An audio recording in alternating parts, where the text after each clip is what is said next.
Okay, we are live. Let me just turn on Rockfin. Mm, mm, 1 second, everybody. I'm waiting for Rockfin to give me the green light mm. to go live. All right, and Rockfin is a go as well. Welcome, everybody, to another live stream. We have with us the Oracle of London, Mr. Alexander Redkutis, and we are very happy to have one of our most favorite of all guests, Mr. Garland Nixon. Garland, how are you doing today? Wonderful. Thanks for inviting me again, guys. Mm. Fantastic. And we have all of Garland's information in the description box down below where you can find him and follow him. And I will add it as a pinned comment as well. Once the stream is over, a quick hello to everyone on Rockfin, Odyssey, Rumble, theduran.locals.com, on YouTube as well, and to our amazing moderators, Spartan Warrior Queen, Zarael. Who else? Let's see. Mm. Spartan Warrior Queen, Zarael, and myself. We will be moderating this stream. So let's get moving. Zelensky, or Belensky, if you're Biden, his victory speech in Congress yesterday, actually a big day in general, a lot of stuff going on over the past couple of days. Yeah. So let's break it all down. Garland, I'm going to steal one of your phrases. Let's talk. Alexander, Garland, the floor is yours. Well, I'm going to just start by saying that there was a very big day yesterday, and the least important part of it was Zelensky's speech to Congress, which I thought was, somebody once said a phalanx of cliches crawling across a page. I mean, it was absolute empty air as far as I could see. He said nothing that was interesting, nothing that was new. He talked a lot about Bakhmut, and we talked about Bakhmut, and of course he went to Bakhmut, or so it's said. We don't quite know where he was, but anyway, the assumption is he went to Bakhmut, and he came back to Washington. It's now absolutely clear that his entire visit to Bakhmut was basically a prop for this speech that he did, but he didn't say anything. And I'm going to say something else. I think he probably came away from that visit personally disappointed, because what he got was a Patriot missile system, which Garland and Scott Ritter have already talked about in a great program, but it's not going to deliver the goods as far as Zelensky's concerned. He didn't get very much more, actually. I mean, he got $44 billion, but given the amount that Ukraine is spending and the weapon systems that he's using, I don't think he came out with very much. So I thought it was the least important event of yesterday. The whole Zelensky visit was the least important event. Big events going on in Moscow, where Putin and Shoigu were addressing the entire military, 15,000 military leaders, and a massive Russian build-up, industrial, economic expansion of the army, conduct of the war in Ukraine, all that going on. And of course, the other big event, which I know Garland is particularly, tuned to, follows Medvedev's trip to Beijing, which we had not been told very much about it. Well, I think it's the most consequential of all, because straight away, Xi Jinping does not meet one-to-one people who are not heads of state. And those who say that he met Medvedev because he was the head of the United Russia Party and Xi Jinping is the head of the Chinese Communist Party, and therefore that explains why the two men met. That's absolutely not the case. And making it completely clear, this is a policy discussion, is the fact of who else was in that meeting. And we know that Wang Yi, who was the foreign minister of China, the man in charge of overall relations with Russia, he was certainly present, and probably all sorts of other people were. So it was probably in the end the most important event of yesterday, but the one we know least about. Yes, and I'll add the Russians made sure to make it clear to the world that they were maintaining protocol, because one of the messages that came out was he was bearing a message from President Putin, and he took a message from President Xi Jinping to President Putin. So they maintained the respect and protocol for China by stating he was a messenger for the head of state. And I think that maintained the due respect for the Chinese leader. I think a couple of things important that I took from yesterday. Number one, I thought about a year or so ago, or not quite a year ago, where the Germans announced this gigantic military buildup that they were going to do. They were going to become a world power, etc. And a few months ago, they quietly announced, we can't afford it anymore, so we're not going to do it. At the same time, the Russians, who are, I mean, literally making a fortune due to U.S. sanctions, due to the actions taken, the economic actions that are driving up the very commodities that they make a living off of, are announcing we're going to dramatically build up our defensive capabilities. I think this also says something else to me. One of the things that, this is what I take from it, I don't know about Alexander, one of the things that the Russians, let's put two things together. Last December, the Russians sent a formal written request for security on their border and for diplomatic discussion about security on their border. Since then, the Russians have made it very clear we don't trust the West. For, you know, we could talk about Petro Poroshenko's comment, Angela Merkel's comment, but it's been made clear to the Russians that they can't trust the Western leaders for any diplomatic solution to those same security issues on their border. I think what we're seeing the Russians do now and say now is two things. They're making a fortune, and that's not going to change. And if anything, the continued actions from the West are going to drive up the amount of money that they bring in. So I think what the Russians are really saying now is, we cannot trust a deal with you for security on our border. We can't afford it, and we're going to do it. We're going to, utilizing our military abilities, we're going to guarantee the security on our border defensively, because we can't trust you for a deal. And even if we get a deal with you, we don't trust it. So we're going to do it ourselves. So I think the meeting in DC and the meeting, the things that were being done by the Russians are inextricably linked, in that the puppet, the proxy army for the West was saying, we want more money, because the West's war is with money. It's that capital. We believe that we can use money and we can defeat Russia. The Russian war is with artillery. The Russian war is with, and again, it's that financialized, magical of thinking, where, you know, you just say what women or men are, you just say what money is or what anything is, and it magically it's that kind of thinking versus commodities and industry and artillery. And I think we saw those two things, contradictions, come together yesterday. Absolutely. And can I just amplify all the things? I don't know whether you've read the transcripts that the Russians are providing of Putin's speech, but he made exactly the same points that you've just made. He spoke at enormous length about the fact that the West simply cannot be trusted.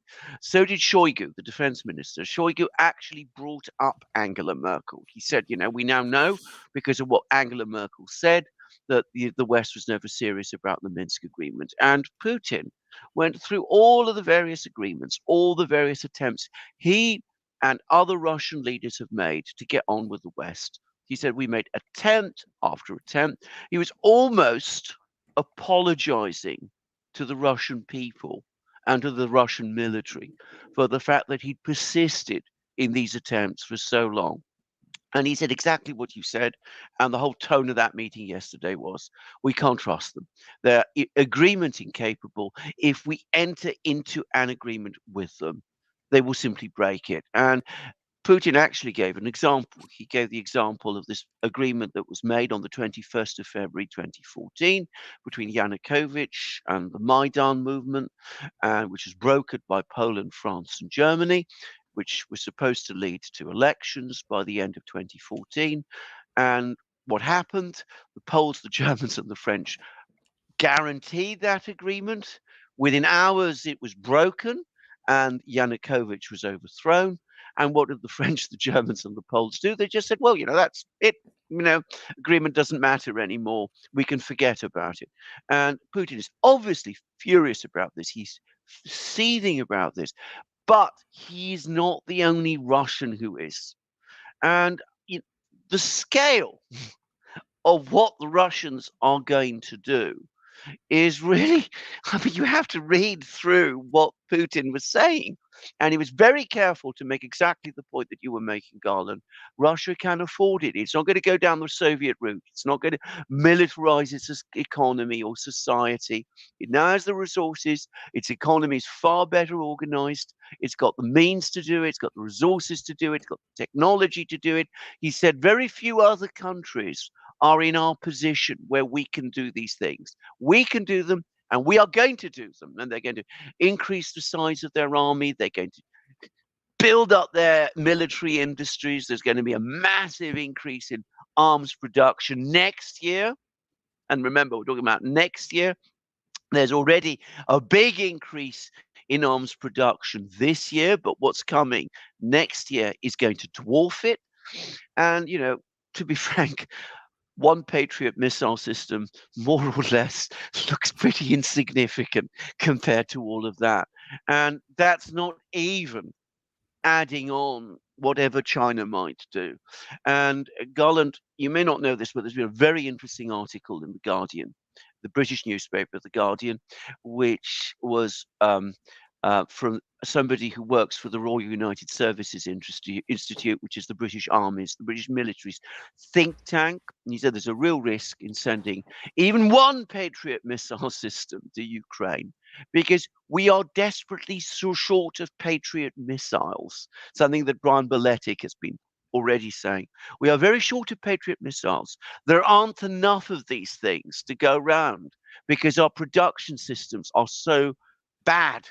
We can't keep the Saudis supplied, and we don't already have enough in the Far East to counter the Chinese.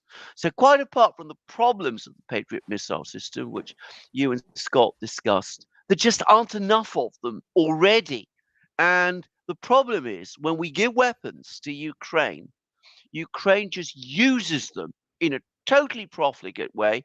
And again, this person in The Guardian, this person from the United Services Institute, he specifically referred to the HIMARS, that the Ukrainians launch far more of these than they ever said that they would. They do it in a very prodigal, indiscriminate way, and then they always come back for more. And the result is that ammunition, weapon system stocks in the West become depleted, and the fear is that with the Patriot, they will do the same. They will shoot their Patriot missiles at everything, every target. They won't be discriminating. Of course, that doesn't even consider the problem that you were identifying on that program, that the Russians only need to lob one single hypersonic missile and the whole thing goes full. But in some ways, from a Western point of view, it would be even more dangerous if it was just left there. You have all these cruise missiles, all these drones coming, and the Ukrainians just went firing missiles at these, and just depleted their stocks, and then came back and asked for more. And the US would then find itself faced with a dilemma. Do we go on supplying more, deplete our resources even further in the Far East against the Chinese, let our Saudi proteges, as they still are that, down by not supplying them with the missiles they need, or do we finally say enough? So it's a very extraordinary situation that the first time in history the West is outgunned. Its industrial resources are not up to the challenge. And that article in the Royal United Services Institute, in The Guardian, essentially said that, made precisely that point. Yeah, and a couple of things. And that is the result of, that is the ultimate reality of of neoliberalism. When you deindustrialize yourself and your industry becomes a hollow shell, then it's not, again, it's like not anything there. It's not real. There's the appearance that you have a great industrial capacity for military, but in reality, they're just trying to make as much money as they can, as quick as they can. They don't care if the equipment works, and they don't care how much they can make, as long as they can create enough of it to make money. And now that there is a reality there, they're unable to keep up with it. A couple of things, I think. In a way, Angela Merkel's statement was one of the greatest gifts that could be given to the Russians, because keep in mind, before this war started, Sergei Lavrov said that the U.S., when they say the West or whatever, they mean the U.S. empire, that the U.S. was agreement incapable. I'm probably using the wrong word, but that's specifically what he meant. And so the Russians, before this started, and in fact, they made statements last December when they released the list of written demands for a discussion. They made statements then that said, well, we know they're not going to pay any attention to them, but we're going to release them and give them to them and give them an opportunity. So they already knew this. What this allows them to do, what Angela Merkel's statement allows the Russians to do, is because one of the very important things is they're allies. They're allies in the global South. They're allies in Asia, etc. They have to continue to maintain a strong moral high ground, a moral argument for what they're doing, in light of a number of things that we can go on forever, but they've got to maintain that. This allows them to maintain that argument, to put an exclamation on the argument and say, you see, we told you that we couldn't trust these people, and that a number of the decisions that we were made is because we know we can't trust them. Here's the evidence, Exhibit A. Everybody read it. Everybody look at it. What do we have to say anymore? So Angela Merkel just handed the Russians the gift that keeps on giving. Petro Poroshenko had made the statement, but he's not really a credible actor. He's just seen as, a U.S. puppet. God knows he'll say anything he wants, anything on any given day. Angela Merkel was a person, you may disagree with her politics, but she was a highly respected political figure worldwide. When she says it, it's game, set, and match. The Russians can play that card for as long as they play. And it's not really playing a card, because now she has given them a reality that they've already, they've said. I do think it is important to connect the dots between Medvedev going to China and coming back, and Putin announcing this gigantic military buildup. I don't think those things are inconsequential, the timing of it. I do think that it signals a discussion between Russia and China. And there's also talk floating around of a more formal military alliance between the two of them. I don't know if it's going to happen. I do know they are reticent to create a world of two blocks. I know they know the neocons would love to have, okay, there's the Warsaw Pact and us again, hooray, we've got the band back together. And they want to avoid that. But I do think, I don't know what you think about it, I do think that these discussions are very linked, and that to me, the biggest event of the day was Medvedev going to China and back. Also, in light of the last time the Chinese and Russian leaders had a big discussion was just before the special military operation. I think there's something afoot. I don't know what, and there may not be. It may have simply been, okay, we're going to make our big military buildup. I'm going to make that announcement. I want to let you know, to give you the respect as my better than ally, better than friend. This is what I'm going to do, dear friend, and then do it. And it could have been as simple as that. Yeah, right. A lot of things that you've just been saying, Garland. And I'm going to ask you a few other things, actually, but because I'd like you to discuss about the internal politics of the US in a moment. But firstly, you use the word hollow to describe our military industrial base in the West. The person who wrote that article in The Guardian, he used exactly that same word, hollow, that it's become hollow.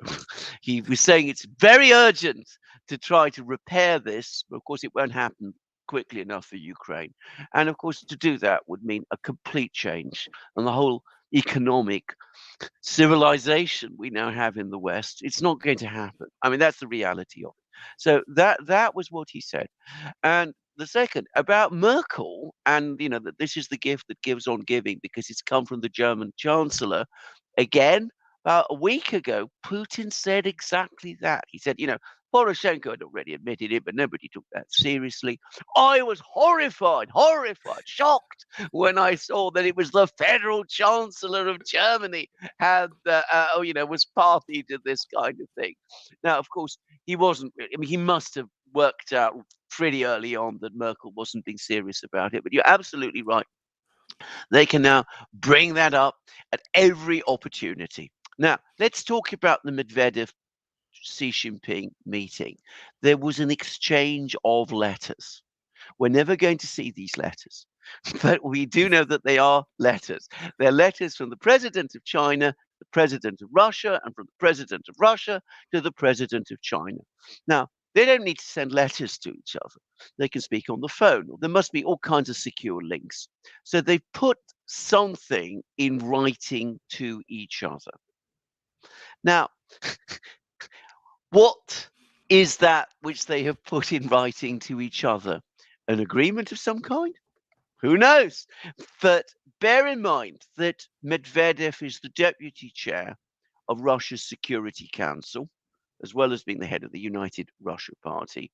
And he appears to have some kind of supervisory role over Russia's military industries. I mean, one of the things you see him most often do is he tours the various factories, he meets the managers, he's the person who seems to be the person they report to about how, the munitions production is going. And he seems to have some kind of a role in that.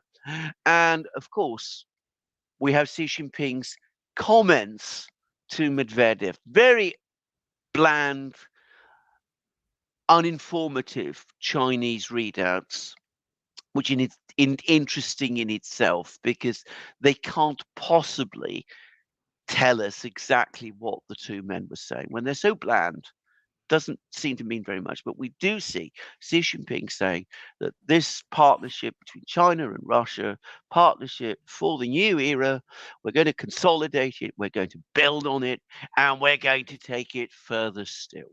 Further still towards what? Is there some kind of an alliance?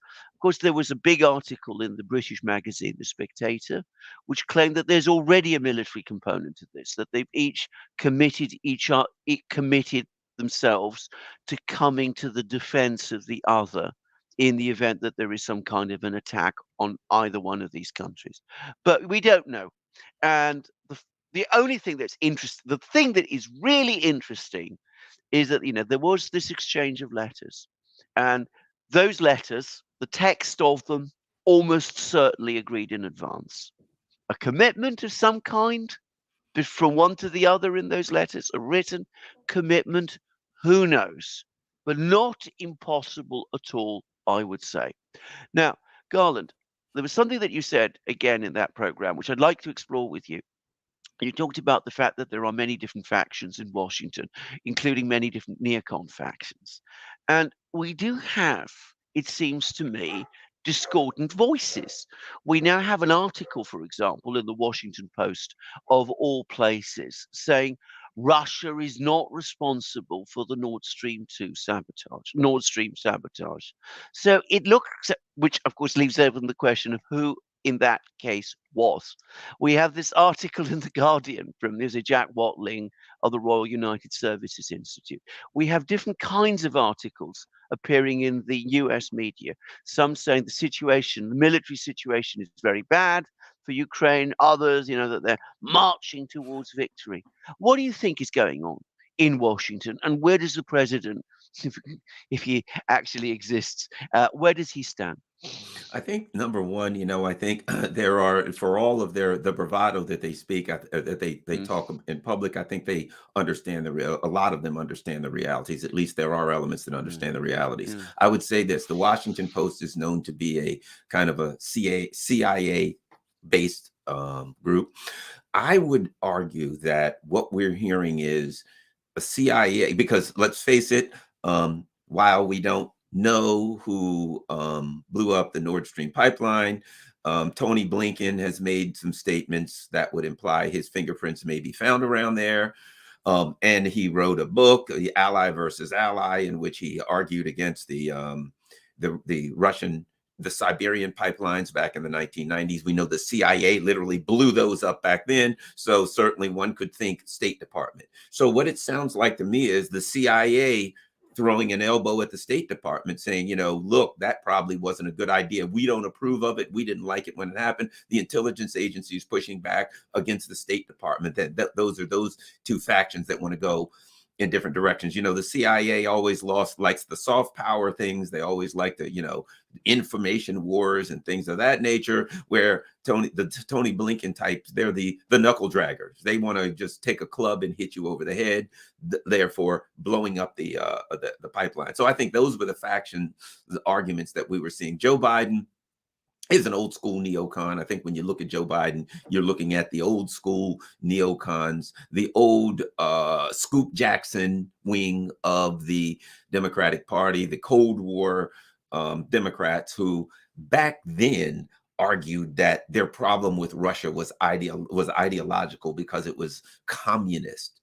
But then Russia's no longer communist and they still hate Russia. So it's been outed. The reality is they had the same problem with Russia then that they do now. And that is they want to control the world, and Russia is powerful enough to stop them from controlling everything. That Russia is an alternative power. Historically, they hated Russia because Russia was in Africa and in the Soviet Union, Africa, arming the Sandinistas. They were doing things to push back against the empire. So that's Joe Biden. He's just a guy from the 1950s or 60s who has found his way to power now, and he doesn't understand, I believe, the current dynamics that are extremely complicated. I mean, he doesn't engage in any kind of diplomacy, but he's still nonetheless telling Zelensky, well, you're not going to get everything you want. You're not going to get your long-range missiles, for example.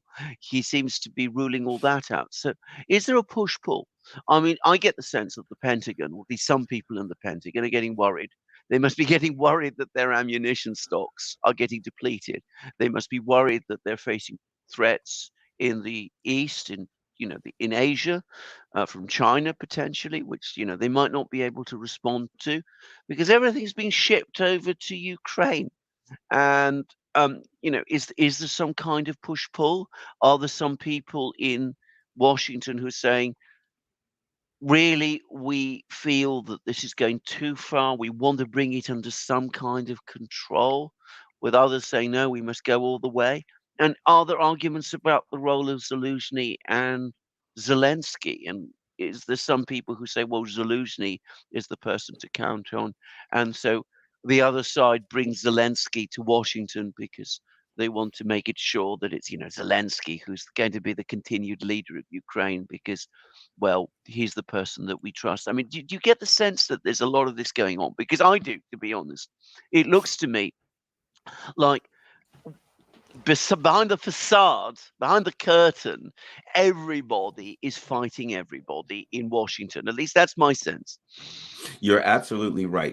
As you have said many times, the U.S. is able to maintain a level of discipline amongst its puppet leaders throughout the what I would call the colonies of Europe. However, in the belly of the beast, there is, as you have discussed, you are correct. There's a much more robust discussion in the United States about the wisdom of continuing with the Ukraine project than there is in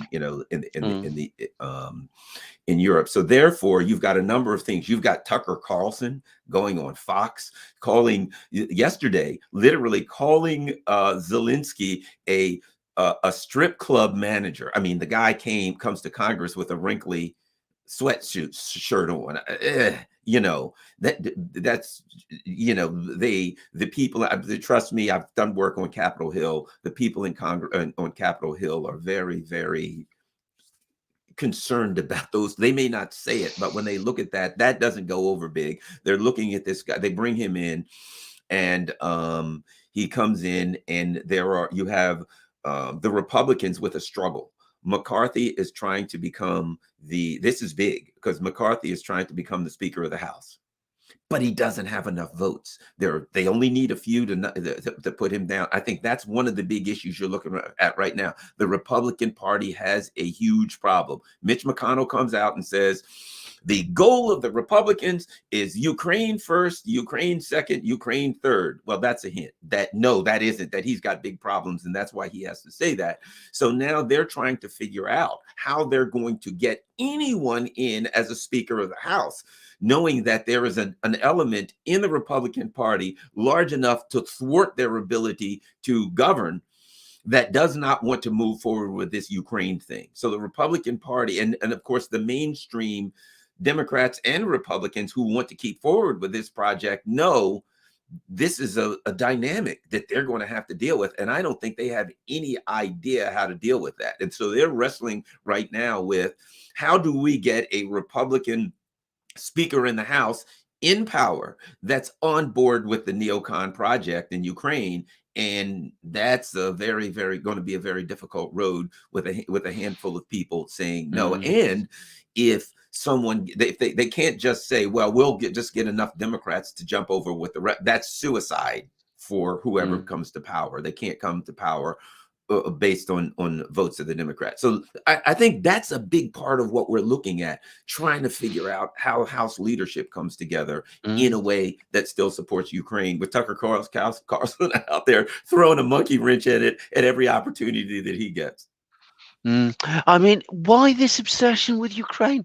I mean, I've seen somebody, I mean, you know, this is a Republican's perspective, but there was a tweet that I saw with somebody who said, you find $100 billion for Ukraine, you can't find $5 billion for a border wall. Now, I'm going to discuss whether the border wall was a good idea, but it was a Republican project, if you like. And it is the case that McConnell was, shall we say, unenthusiastic about it, but he's now telling everybody that Ukraine is the priority for Republicans. Why? I mean, is it the money? Is it he's getting all the money, or is it because this is part of now of a factional battle within the Republican Party that, you know, lowering support for Ukraine is now becoming, and increasing support for Ukraine is becoming a badge of loyalty. If you support Ukraine, you're a McConnell loyalist. If you oppose that, then you're somehow an insurrectionist. Is this what's happening to the Republican Party?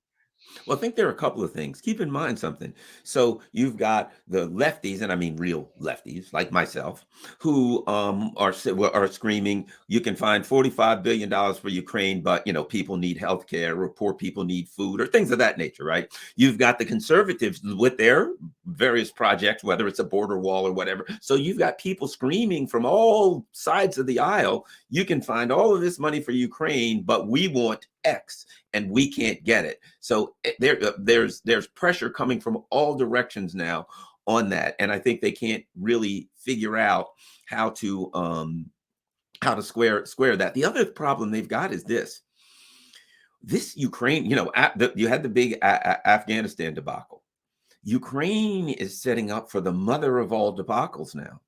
Because they've put everything on it. This is the neocons in Washington have put we're going to do this. This is going to work. We're going to take Russia out.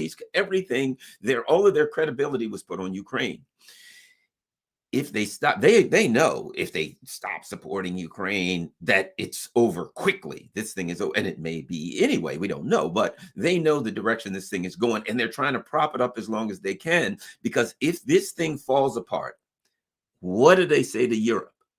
Europe's sitting there saying, we're cold, we're hungry, the people are enraged, they have exposed to the Europeans that their leaders are not acting on behalf of their constituency, that their leaders are acting on behalf of the U.S. empire. They have politically just devastated and economically Europe. So this thing falls apart. The Europeans are going to be looking, saying, was it worth it? They've lost all credibility. Then when they want to, quote, confront China, who the heck is going to join on board with the neocons for any more adventures anywhere? So all of the credibility of the neocons, they took a big gamble with this Ukraine thing. We think we can do that, and it'll take Russia out. And it's not working, and it's not going to work. And so, they've got a tiger by the tail. They can't let go. They can't hold on. And Absolutely. Now they're just wrestling with what to do. But this is one of the, let me end up putting it like this. What they've done, I put it like, I use this analogy. It's like jumping off a cliff. When you're in the air, there's no plan that's going to change the outcome. And they're in the air, they're struggling, they're kicking, they're flapping their arms. You can flap your arms all you want to, but that's not going to change the outcome. Yeah, because of course, again, I come back to the point, which is that Zelensky came in with a huge shopping list, and he came away with a single Patriot system, which isn't anywhere close to meeting his shopping list. And you're talking about Europe. Now, I'm going to say something which is a bit radical, but I think that the worm of doubt, as we say in Britain, is now very much planted in the heads of a lot of people here. I mean, we've had Sunak in Britain, an incompetent prime minister, in my opinion, almost an invisible prime minister, but he's now commissioned an audit about whether or not, about what we're getting in Britain from our support for Ukraine. Quite a radical thing to do in bureaucratic terms, maybe not a political one, but already apparently that's put him at odds with his neocon defense secretary, Ben Wallace, who is a leftover from the Johnson era. So we're having sort of political tensions starting to grow. And Sunak wouldn't do that if he wasn't under some kind of pressure to do it from some source. Then perhaps much more interesting and more important is Olaf Scholz. Now, until a couple of weeks ago, months ago, it was Robert Habeck and Annalena Baerbock who were making all the running in Germany. I mean, you barely heard about Scholz. I mean, Scholz's job was basically to try and catch up with whatever extreme position Habeck and Baerbock were taking.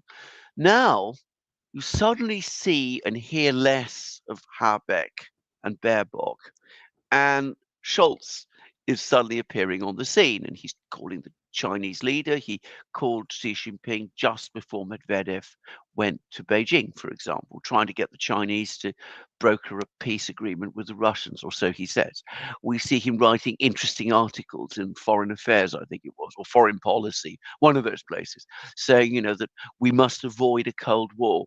He makes speeches saying, if we can find a solution to this, well, we can all go back to where we were before. We can have the gas pipelines and the oil pipelines working again. I put aside whether any of that is realistic, but it does suggest to me that some way the balance of the debate within Germany, at least at elite level, is now starting to shift. And if it wasn't the Russians who blew up the Nord Stream pipelines, who was it? And if this comes out in Germany that it was the US, the British, Ukrainians, the Poles, we'll come to the Poles in a moment. Well, I think this is going to have an important political effect in Germany. I think you're right, and I think that something was very important that was said in Joe Biden's speech yesterday. A couple of things, but that a lot of people miss. When he was talking to Zelensky, and he said, I've spent, I don't remember if it was hundreds of hours or many hours talking to the Europeans, basically, and I'm paraphrasing here, telling them you got to stay the course, you got to stay with it, right? Which implies what? That they're saying to him, you don't have to say that. If they're calling up saying, keep going, Joe, we're with you. He might have said hundreds of hours, but whatever, he said a lot of hours. So he made it clear. The Europeans are pushing back on this. He also said the Europeans have said to me, they don't want a war with Russia, right? So we now know he's talking to the Europeans a lot, and they're making it clear. We can't hold on, and we don't want a war with Russia. So it's clear that the Europeans are pushing back a lot. Emmanuel Macron has again said, we have to be concerned. This is the second time he came out a couple months ago or a month or two ago and said, we have to eventually make a deal and take into account Russia's security concerns. He got pushed back from, the usual Ukrainians, Arestovich or whatever, you're a Putin bot. He's come out and said it again. Olaf Scholz has said, when it comes to when this thing is over, we got to talk to the Russians and we got to do business with the Russians again. They weren't talking to Russia. They were talking to the U.S. empire, I think. They were going privately saying to Joe Biden, as he implied in his speech, we got problems, pal, and this is not working for us. We got to find a way off. Then they're coming out publicly. That was their way of making it clear, not saying this is what I told Joe Biden, but making it clear to Joe Biden, we're going to put these things into the public discussion. We can't change your mind, but it's kind of like it was once said that I believe it was either FDR or LBJ. At any rate, some activist had come and talked to him, and he said, it sounds good. I'm all for it. Now go out there and make me do it. And go out to the public and drive the public to give me the political cover that I need to do it. I tend to think maybe Macron, Olaf Scholz doesn't seem like the most sophisticated politician in the world, but at any rate, I think intuitively they understand, in a way, it's good for them to kind of get pressure, some pressure, so that deal gives them the political cover to go to Joe Biden and say the pressure's too high. So they're going out, creating a dynamic where they get more pressure. They build up the pressure to assist them to go to Biden and push him over the edge and say, we can't do it anymore. Maybe that's reading too much into it, but that's what I think. I don't think it is reading too much into it. I mean, I absolutely get that's the sense that that's what's happening. But of course, there is a split in Europe, because at the same time as we see Scholz talking about, finding some way to end the Cold War, we see the Europeans telling Biden, we don't want a war of any kind with the Russians. We see Poland, and we've had a question about this from a viewer, by the way, of Poland engaging in some kind of a mobilization. Now, I've been hearing reports about this for a couple of days. Said to myself, this is all coming from the Russians. I'm not going to take it very seriously. It turns out it's absolutely true. And, I'm now getting sources in Poland that are telling me this. And, a famous rock singer has now been called up. And there's this huge Polish force being put together. Now, is this, some people in Washington must know about this. Is this something that Washington is encouraging? Is it something that is just happening and that the Poles are doing it by themselves and that the people in the US are alarmed about it? Is Poland acting like a kind of rogue state, or what is going on? Well, have you any thoughts about this? It's a very difficult situation to read, in my opinion, but what do you make of it all? I think it goes back to our discussion earlier about Yeah. discordant voices in various factions. I think that in the same way we're seeing what's going on in Western Europe, we're seeing the move towards we need an off ramp, right? But meanwhile, you got the Victoria Nulands and the super hawks in the State Department who are saying, "Oh my God, this thing's falling apart on us. What can we do now?" They either travel to or use their back channels to the polls to say, hey, let's start, maybe we can do this or that, and maybe we can stir up some trouble. So I think there are factions in Washington, D.C. There's no doubt more moderate factions that are looking for a way out. I would guess somewhere at minimum, at least in the Pentagon, but I would guess there are moderate factions that are pressuring Biden and looking for an off ramp. At the same time, there are the neocons, the super hawks, the neocons, knowing, as we said earlier, their entire reputation, everything they stand for, everything they want to do. If this falls apart, because if this falls apart, how do they go after China? They can't. There's no possibility. They lose Europe. They lose credibility worldwide. There's no way that they can go after China if and when this thing falls apart. They've been thoroughly discredited. They're in horror. So I do think that there are extremist factions in the U.S. that are aligned with extremist factions in Europe, and by that I mean Poland, and saying, let's try, maybe we can get Poland. They'll do something really, really stupid. These people are every bit as suicidal as the Ukrainians. Maybe we're kind of running out of Ukrainians, really. Sadly, I'm not saying that, but I've said it all along. The neocons have no empathy, no thoughts for human life. So they may say, we're running out of Ukrainians. Hey, but we still got a lot of Poles. We can throw them in the wood chipper. Let's try to we'll get the Poles. And when we both hate to use this term, when the meat grinder runs out of Ukrainians, boom, we'll throw the Poles in there next, because they are enraged and angry enough at the Russians. We can weaponize their rage to use against the Russians and to use against them, so they'll do something that's not in their best interest. And I think that may be what we're looking at. Maybe right, but I think if that is the thinking, it is a catastrophic miscalculation. I'm going to tell you what I think.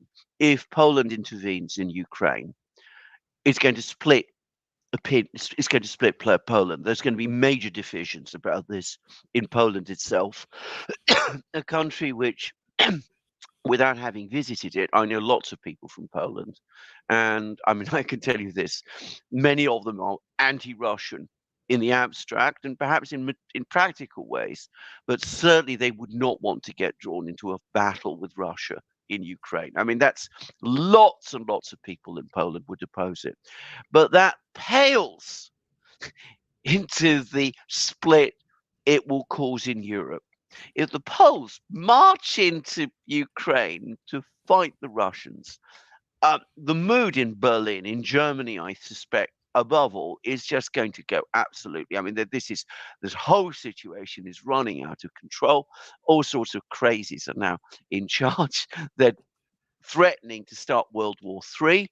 We are not going to come to Poland's rescue if they find themselves in trouble in Ukraine. We're not going to put ourselves, risk our very existence for Poland's adventures in the West, in Western Ukraine. And I think you're going to see a massive and open split in the EU and in NATO over this issue. And I don't know whether people in Washington fully understand that. But I mean, if there is one thing that is going to galvanize opinion in Europe, in the core Europe, Germany, France, especially in Germany, against this whole adventure, it is, as I said, if Poland suddenly becomes involved, and then they start turning to the Germans and saying, if we're in trouble, you must come and save us. I think that is a colossal miscalculation. That's my own personal view. Yeah, exactly. It goes against what the Europes are screaming first and foremost. We don't want another war that's going to turn this place into a pile of rubble. And I like to use a lot of analogies. I had a friend when I was a young man in my 20s, and you go to bars or whatever, and we'd go to bars and we'd have a couple beers. Well, we'd have a couple beers. I wanted to look at the pretty girls. He wanted to get in a fight. I cut him loose. I couldn't hang out with this guy anymore because I said, you're going to get me beaten up or killed. That's not what I'm trying to accomplish.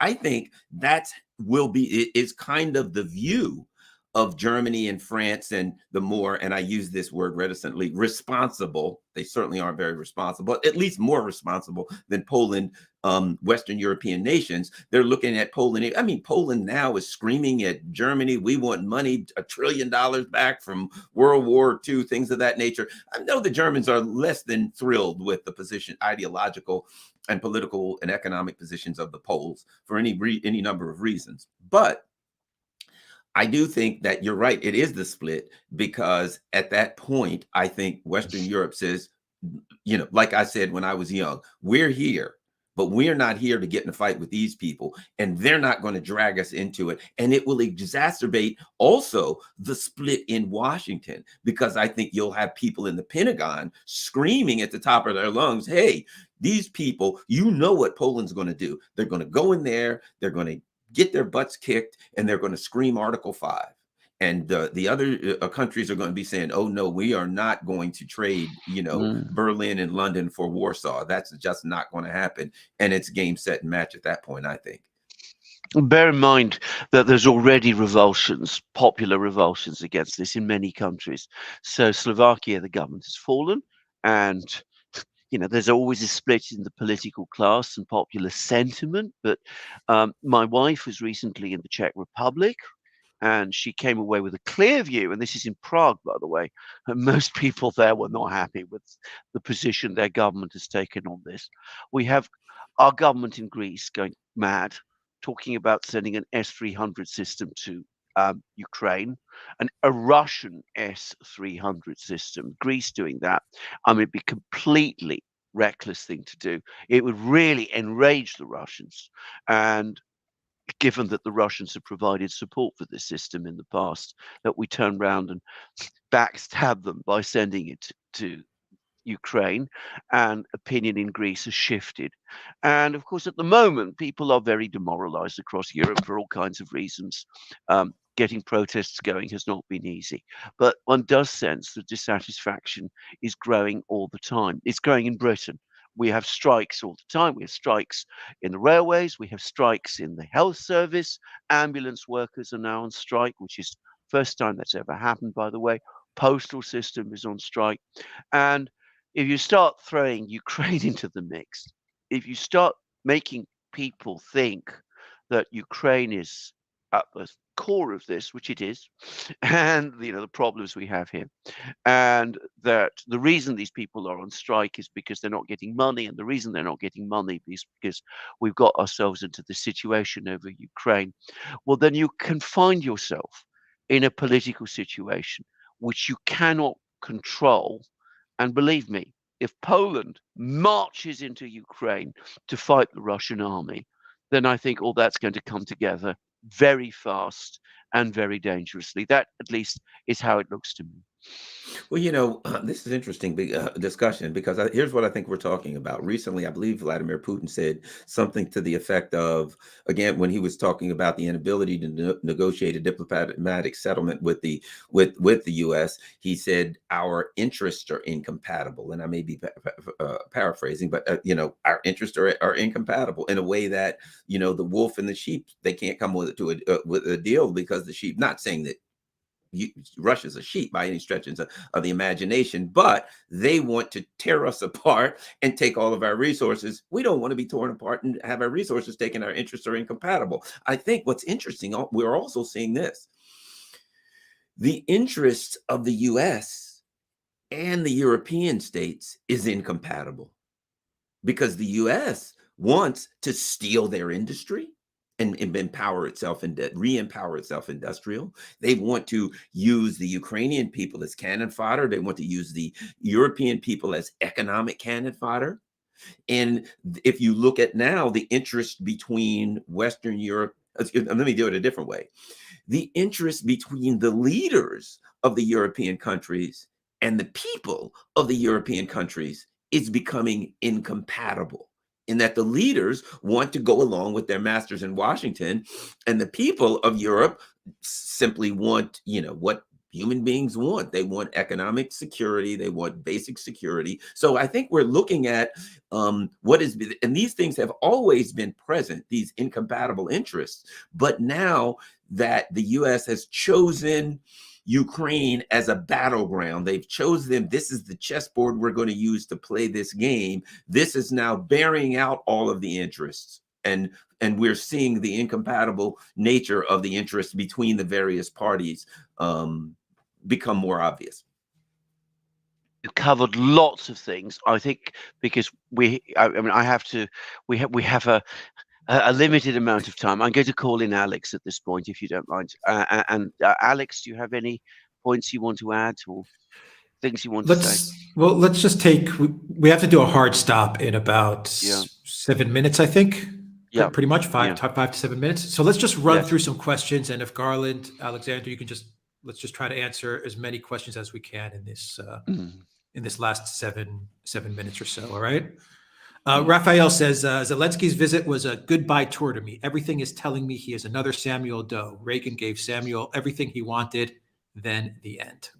If I may add this, look what happened in Vietnam when the Vietnam leader did the same thing. They put him on a U.S. jet. They brought him to the U.S. They marched him around. They went back, and things didn't work out. We know historically things just didn't work out well for him. I'm not implying what could or couldn't happen to Zelensky. I'm just saying we have a historical precedent in Vietnam, the South Vietnam, the Mies president, who did exactly the same thing. And they were like, yay, he's wonderful. We love him. He's the best. And he went back, and let's just say he got fired. We'll put it that way. Yeah. From Mr. Wonderful, Ukraine will be under Russian control by the time the first Patriot system is scheduled to be loaded on the first plane. Well, possibly. I mean, we don't know. I mean, I'm not going to guess about this. By the way, I should say, just going back to that discussion, Garland, that you had with Scott. Scott was skeptical about a Russian advance on Kiev. I have to say I tend to agree. This is based not on my military skills, which are zero, but on what the Russians themselves have been saying. And I do wonder whether this Russian buildup in Belarus isn't a response to this Polish buildup we've just been talking about. Yeah, I think you're right. I think the Russian buildup in Belarus may be a feign, a fake. It may very well be something that they'll use, but it could not be as related to Ukraine as people think it is. It could have to do with the other things going on their border with NATO. It could be a buildup that they intend to maintain, keep permanently. They just said they were going to build up, because of Finland and Sweden, they're going to be building up their border. This could simply be part of that. And it could be part of saying, if NATO decides to get froggy, as we say here in that area, that we will be prepared to defend Belarus and to cement their relation with Belarus and to say to Belarus, look, we want you to be responsible. We're going to give you special weapons and we're going to put real horsepower in your country to let you know we're there. There's any number of things. It could not be not as much related to the any Ukraine offenses as some people think. Yeah. Ricardo says Zelensky is looking more useful as a martyr than a leader. Again, I think that goes back to go ahead. To President Ziem. I will say this about Zelensky. I think if you remember President Ziem, who was just before my time, but I have some memory of him, of people talking about him. I mean, he was a messianic megalomaniac type. I think. And he wasn't prepared to step down. He was prepared to go to meet his death, if you like, to cling on to the presidential position. Zelensky doesn't look like the stuff of martyrs to me. I think he'll be on a plane to Miami as soon as he can. Actually, that's my own guess. He reminds me more of the what was the guy's name? The U.S. installed president of Afghanistan. I think he ends up, on a plane with bags of money falling out on the tarmac as he takes off. I think that's more the kind of style of Zelensky's style. I mean, that 35. Let's face it, we just gave him $40 billion after finding out that they were putting money in a crypto scam. Yeah, that's his kind of. He'll be involved in a crypto scam of some type. Yeah. Raisi says, what happens to NATO members when the U.S. elite's policy has failed? I think a lot of governments are going to fall. I think some of these parties that have been around a long time will be turned inside out or completely fall. If somebody comes up with some kind of, as Alexander has said, a reform or some kind of change party, there'll be people jumping out of both parties into this new party because all they're trying to do is just heat their homes and eat. When people get that far, you look at Maslow's hierarchy of needs. When they get down to the basement and they're just trying to heat their homes and eat, as they say in on the sea, any port in a storm. Yeah, can I just quickly add to that? I think Garland is absolutely right. If this Ukraine thing ends in a debacle, and everything points to that happening, then this is a crisis in US credibility and a crisis in NATO, the like of which we have not seen since NATO was founded. I mean, that is one of the reasons why it was a massive mistake to invest in this project at all. Alex, I remind you what you said before this even began, that for NATO to stake its entire existence, to die on this particular hill of Ukraine was folly, and we're seeing that every day. SSSS says NATO Article 5 is a bluff and Russians will soon expose this. The Turks won't join the fighting if Poland is involved directly. Keep in mind something. Well, one thing I think is important to say.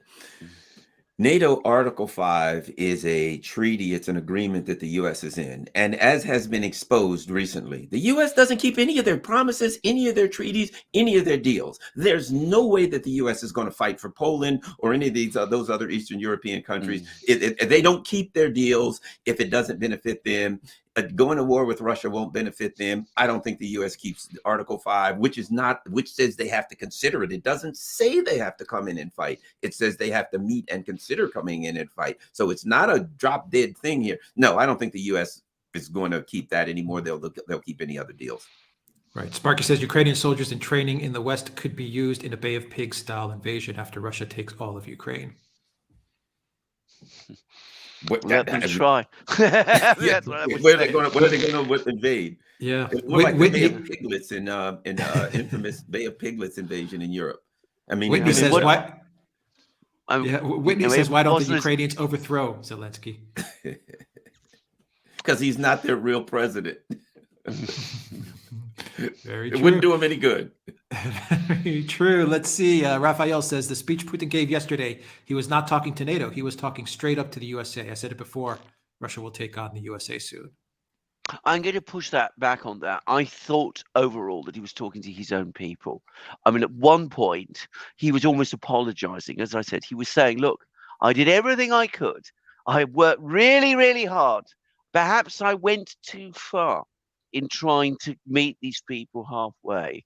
And we see where we are, and we've got to do what we've done. So I got the impression that more than any other speech almost on foreign policy I've ever seen, this was almost indifferent to the Western audience. Yeah, we've got to go, but I'll end by saying this.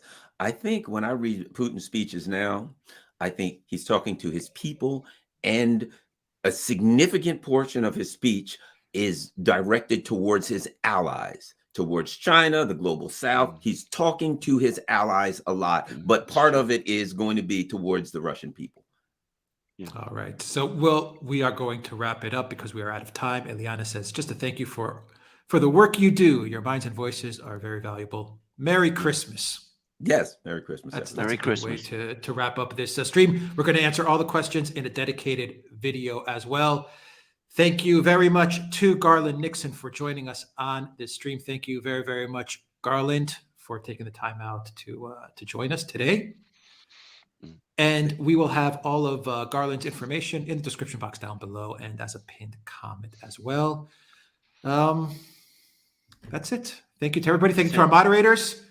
Have a great Christmas, everybody. Yeah.